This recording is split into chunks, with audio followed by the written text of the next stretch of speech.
한민족의 고대사에 대해서는 아직까지도 밝혀지지 않은 미스테리가 많이 있습니다.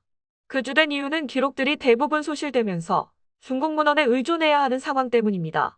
더군다나 2차 세계대전 이후 중국 공산당은 청나라의 영토를 전부 자신의 영토로 만들기 위해 대대적으로 역사 왜곡을 하고 있어 한국의 고대사를 밝히는데 더욱더 큰 어려움이 있습니다. 그럼에도 불구하고 현재 남아있는 한국의 삼국사기라는 역사책과 중국의 역사책들을 보면 고대 삼국이 어디에 있었는지를 추정해 볼 수 있습니다. 현재 우리가 배우는 삼국의 위치는 한반도와 만주를 중심으로 그려져 있습니다. 그러나 다른 여러 증거들을 보면 현재 우리가 배우는 삼국의 위치는 실제와 많이 다를 수 있습니다. 그 대표적인 예로 현재 한국에서 유일하게 정사로 인정받는 삼국사기의 천문관측 기록을 보면 삼국의 위치가 우리가 아는 위치와 많이 다르다는 걸 알 수 있습니다. 미국 나사의 일식관측 홈페이지를 통해 삼국사기에 기록되어 있는 고구려 백제 신라의 천문관측 위치를 추정하면 우리가 알고 있던 것과 전혀 다른 결과가 나오는 것을 알 수 있습니다. 먼저 삼국사기에 기록된 삼국의 일식 횟수는 다음과 같습니다. 아래의 중국은 삼국사기의 기록이 아닌 참고사항입니다. 삼국사기의 기록은 신라가 통일을 한 이후에 쓴 기록이라 상대적으로 신라의 관측 기록이 가장 많이 있습니다. 그래서 신라의 관측지를 중심으로 보겠습니다. 그중 신라의 관측 기록 중에도 건국 초기의 5개의 기록을 보면 다음과 같습니다.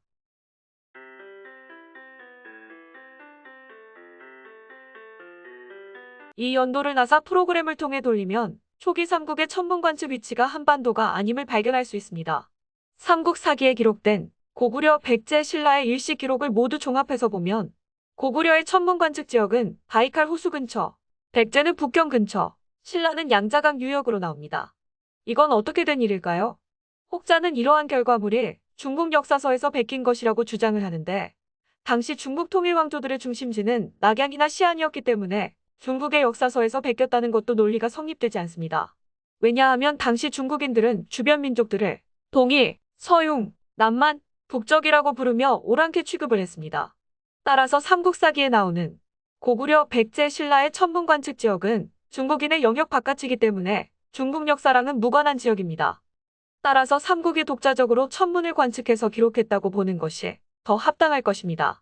그럼 중국 땅에 한민족이 살고 있었다는 증거일까요?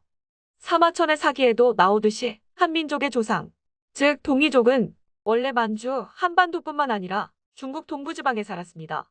고조선 연방이 멸망한 이후에 연방이 해체되면서 갈라져 나간 국가들 중에 한국의 역사에 나오는 고구려 백제 신라 가야가 있고 이외에도 선비 돌궐 유연도 있습니다. 그래도 이들의 고대 유물이나 DNA는 서로 유사한 것을 볼 수 있습니다. 여하튼 중국 동부 지역도 고조선의 영역이었기 때문에 고구려, 백제, 신라가 이 지역을 각각 분할해서 지배했던 것으로 보입니다.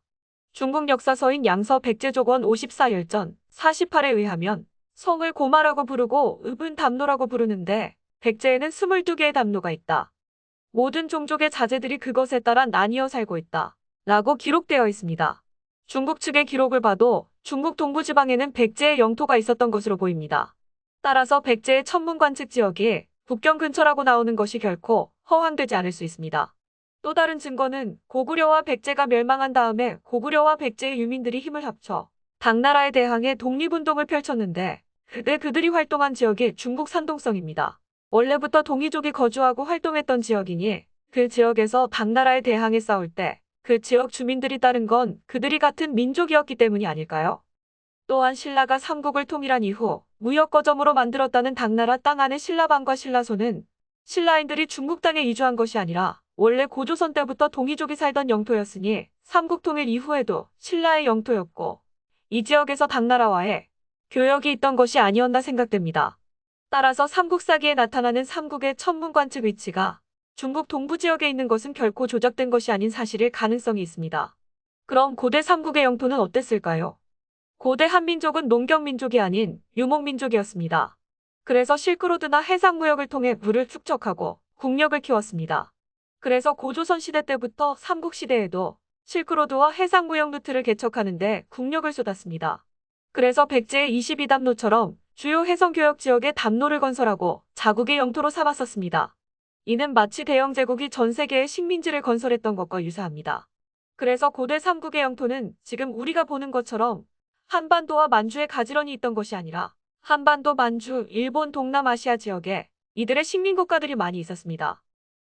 그러나 안타깝게도 오늘날의 역사학자들은 고대 유목민족 국가의 특성을 이해하지 못한 채 농경국가였던 조선이라는 나라의 관점에서 고대사를 해석하다 보니 이런 삼국사기에 나오는 천문관측지의 위치를 무시하는 것이 아닌가 생각됩니다. 천문관측지역이 중요한 이유는 천문을 관측하는 지역이 수도이기 때문입니다.